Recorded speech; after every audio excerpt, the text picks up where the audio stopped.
ऋषिकेश में गंगा जी के किनारे एक संत रहा करते थे।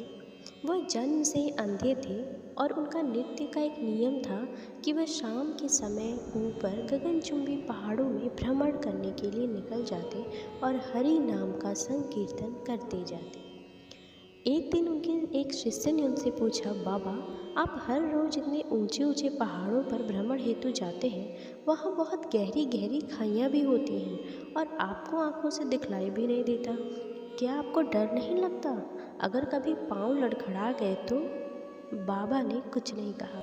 जब वो दोनों पहाड़ी के मध्य थे तो बाबा ने शिष्य से कहा, जैसे ही कोई गहरी खाई आए तो बताना। दोनों चलते रहे और जैसे ही गहरी खाई आई, शिष्य ने बताया कि बाबा, गहरी खाई आ चुकी है। बाबा ने कहा, मुझे इसमें धक्का दे दो। अब तो शिष्य इतना सुनते ही सकपका गया। उसने कहा, बाबा, मैं आपको धक्का कैसे दे सकता हूँ? मैं ऐसा हरगिज नहीं कर सकता। आप तो मेरे गुरुदेव हैं। मैं तो किसी अपने शत्रु को भी इस खाई में नहीं ढकेल सकता। बाबा ने फिर कहा, मैं कहता हूँ कि मुझे इस खाई में धक्का दे दो। ये मेरी आज्ञा है और मेरी आज्ञा की अवहेलना करोगे तो तुम नर्क में जाओगे। शिष्य ने कहा, बाबा, मैं नर्क भोग लूँगा, मगर आपको हरगिज इस खाई में नहीं ढकेल सकता। तब बाबा ने शिष्य से कहा, अरे नादान बालक, जब तुझ जैसा एक साधारण प्राणी मुझे इस खाई में नहीं ढकेल सकता, तो बता मेरा मालिक भला मुझे कैसे खाई में गिरने देगा? उसे तो सिर्फ गिरे हुओं को उबारना आता है, गिरे हुओं को उठाना आता है। वो कभी किसी को गिरने नहीं देता।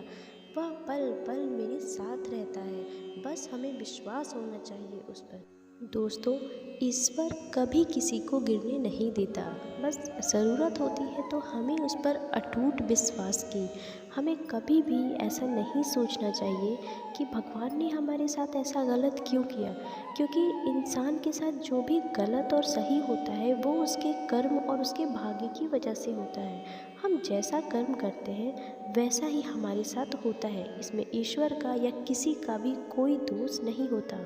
दोस्तों, ईश्वर हम सभी को संभालता है। वो कभी हमें गिरने नहीं देता। सिर्फ ज़रूरत होती है तो हमें उस पर पूरा विश्वास करने की। हमें अपने भगवान पर, अपने इष्ट पर पूरा भरोसा होना चाहिए। कहते हैं ना कहीं वो सब संभाले हुए हैं, वरना इस कठिन जीवन में संघर्ष आसान नहीं। घनघोर अंधेरे में बस तू ही उजाला है।